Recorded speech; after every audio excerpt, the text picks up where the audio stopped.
Hey guys, welcome back to today's video. Today is Monday, November 24th, 2025, and today we are going to be talking about the state of Texas and the 2026 Senate election that is set to take place next November as a new memo is leaked to the press of a Wesley Hunt internal. Wesley Hunt is a candidate, a representative in the state of Texas, running statewide to be the next senator on the Republican side from this state. He's faced off against Attorney General Ken Paxton and incumbent Senator John Cornyn in a race that is expected to be quite competitive not only in the general election, but primarily speaking on the Republican primary side.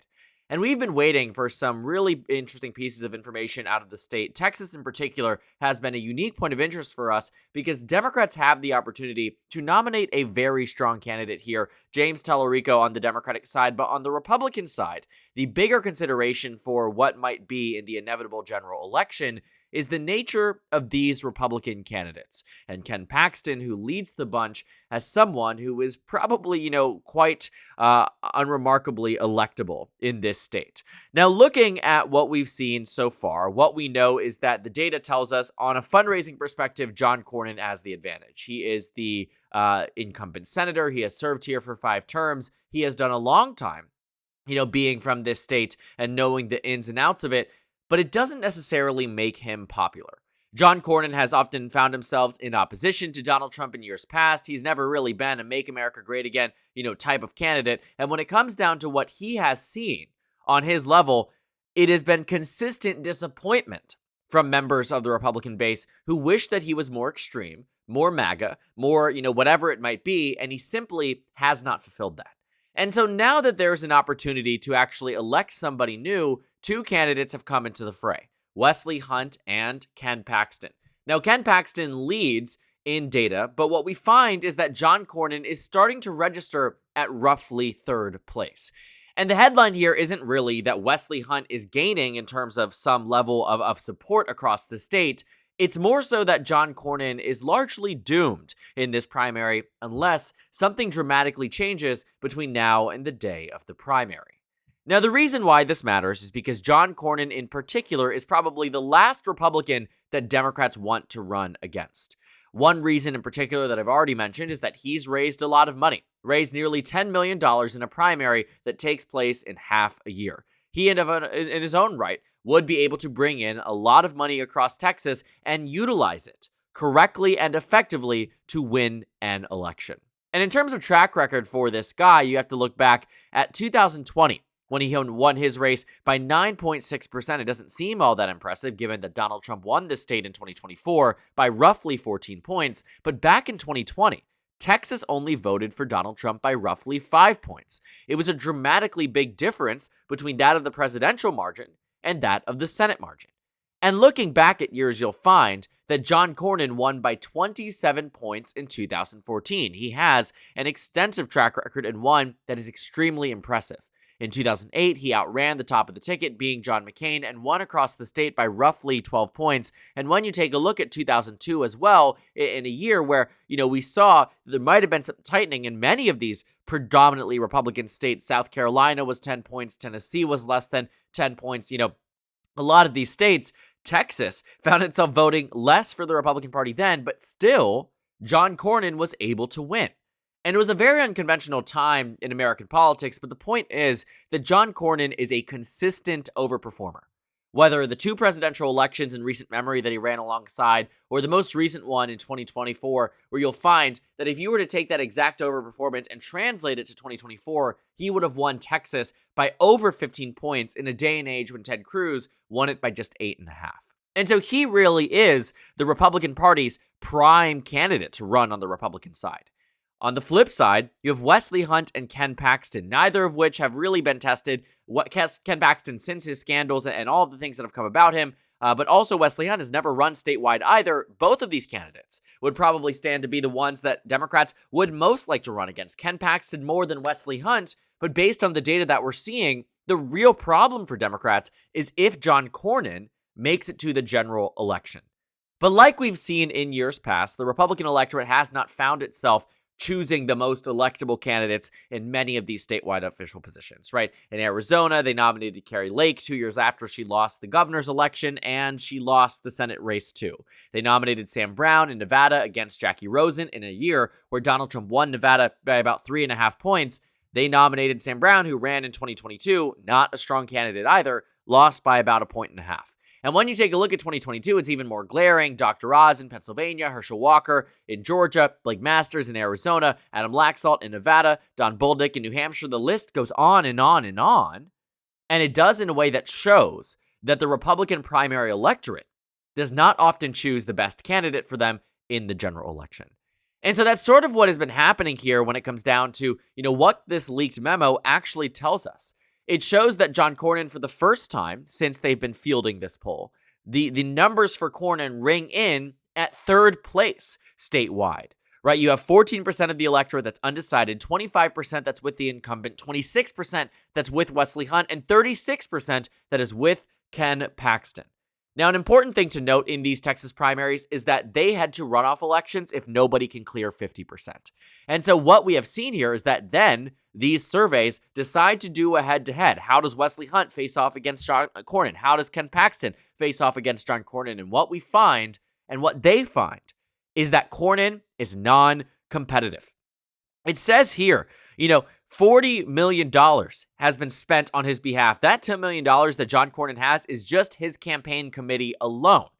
But there's a lot of groups out there that are spending a lot of money to get John Cornyn in this position, largely because they see him as someone that can win this election, not as someone who they adore and love, but rather as someone who has consistently overperformed and, given the election results of 2025, are very terrified about the present-day age of American politics and what that might mean for a lackluster Republican in a state that's not as solid for the GOP as they otherwise would have liked. And they also, too, acknowledge here what John Cornyn's team has been holding out on, for quite some time, which is that if Donald Trump makes an endorsement for John Cornyn, that would guarantee him the nomination. But what we have found, one, is that Donald Trump is not a big fan of John Cornyn. There's a reason he has never received the endorsement from the President of the United States earlier than a general election season. And there's another side of it, too, that shows that John Cornyn in particular, who again has never been ideologically aligned that much with the Make America Great Again movement, even if Trump's endorsement was to come, he would lose to Ken Paxton by 3. And even against Wesley Hunt, now again, this is an internal, so of course, this is something that's going to skew a little bit more in favor of Wesley Hunt, but Wesley Hunt still defeats this race too. And when you think about, this Trump endorsement, it does not save John Cornyn in a way that is necessary to win him that primary, but probably would help him in a general election. Now, it shows here that, what we've seen in terms of what people are exposed to as well. I think this is the big part of it. With a lot of money on the side of the aisle for John Cornyn, 47% of Republican primary voters say recent content made them view John Cornyn less favorably. Just 23% say more favorably. So $40 million is being spent in this race on your behalf. And every, 2 out of 3 voters are finding you to be less likable. Clearly, something is wrong. And when you think about exactly what you find later down the line, Cornyn is the worst positioned of the 3 candidates in this race. And his image, very, very unfavorable. What we find is that's at a net negative 16% statewide. He's lost 17 net points in favorability since the poll that they conducted earlier on. And so that shows that, since this race has really built out, and since you've seen Ken Paxton go after him, Wesley Hunt go after him, and Donald Trump largely absent and quiet, this race is shaping up to be one that could be terrible for the GOP if they nominate the wrong person, which in many people's eyes is Ken Paxton.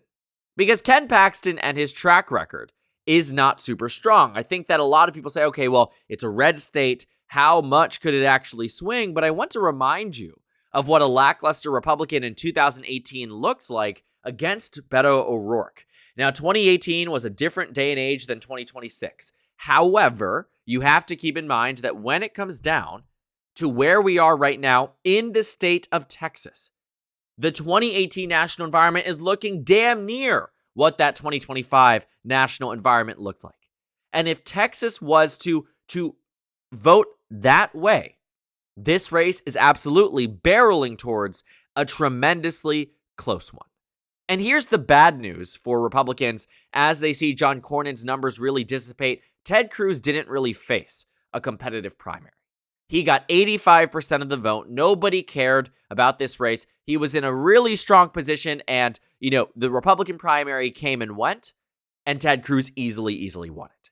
And despite, someone who was in opposition to Trump in 2016, not really in a great point, it doesn't matter. Ted Cruz ended up winning this race and winning the general election largely because he was not divided on his own front from the primary. And when you take a look at the amount of money that Ted Cruz spent in this race too, he spent $45 million on just the general election.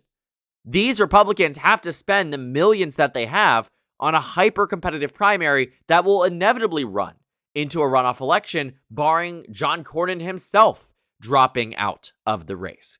And I have to remind you, too, that Ted Cruz's favorability ratings were higher in 2018 than John Cornyn's are today, and significantly better across, independent voters than Ken Paxton's is today. Because Ken Paxton rings in with the higher approval amongst Republicans, but significantly less amongst independents.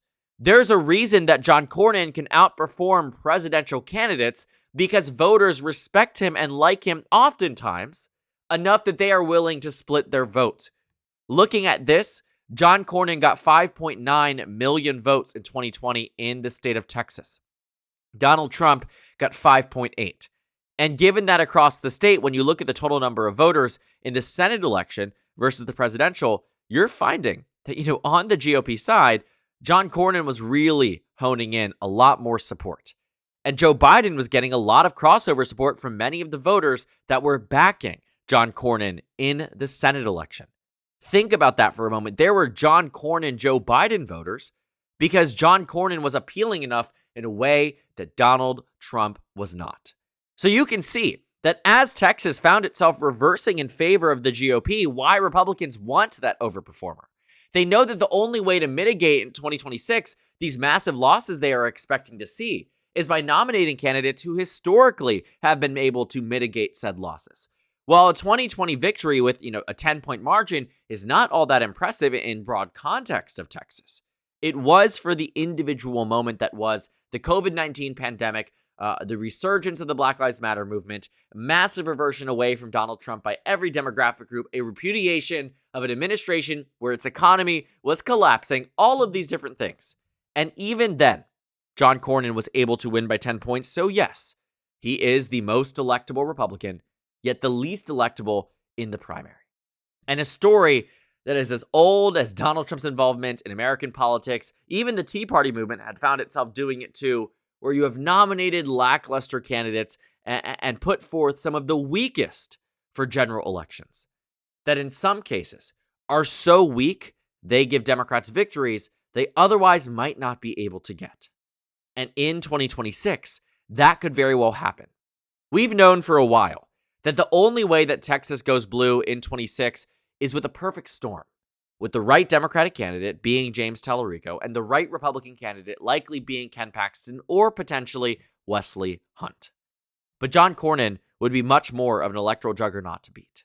Is it impossible? No, given the results we saw in 2025, but it is a lot harder than it is against Ken Paxton, and all of these Republicans do start out as the favorites.